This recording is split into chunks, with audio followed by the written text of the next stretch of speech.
Good afternoon, everyone. This is Christy with Van Ahn Company. It's Wednesday, February 3rd. I'm just going to go over the markets with you today. It was a pretty disappointing day as far as corn and beans go from the grain producer stand. Just for the fact that you had the dollar down $1.60 to $2 at one point, that is a huge move in the dollar to the downside that a lot of people have been waiting for a while to see this dollar kind of reverse itself. Whether it'll stick or not, you'll have to see tomorrow come in. But it took out a lot of technical side or technical trends, and so you'll have to see where that goes. But when the dollar is weaker, and I'm talking like 60 cents weaker, that usually supports the grain markets and commodities in general. And now you had it down $1.60 to $2 lower, and it really wasn't able to do anything.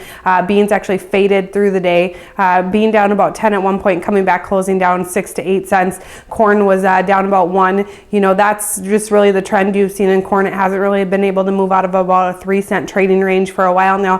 Wheat was able to be on the positive side. It does very closely follow the dollar just because it's so world driven. So you had wheat up anywhere from 3 to 4 cents. Meat markets were able to rally with the dollar up anywhere from about 40 to 60 cents, maybe $1 at some points in feeder cattle, but overall, both live cattle, feeder cattle, lean hogs slightly higher. A lot of that probably had to do with the dollar, not any information out there. Why the dollar is down so hard, I haven't really been able to see anything or look into that. I don't know if you just saw some technical trends come through. I haven't heard any fundamental news, any hard news behind it. You have a lot of economic issues going on around the world, but nothing really stood out as far as one specific story. As far as the other outside markets go, the Dow traded both sides of the thing, closing and fading into the day down 60 to 70 points. And then crude market actually was able to rally back a little bit, being up anywhere from about $1 to $2 there. So you had those mixed markets, but overall dollar much weaker and not able to see corn and beans both perform out of there.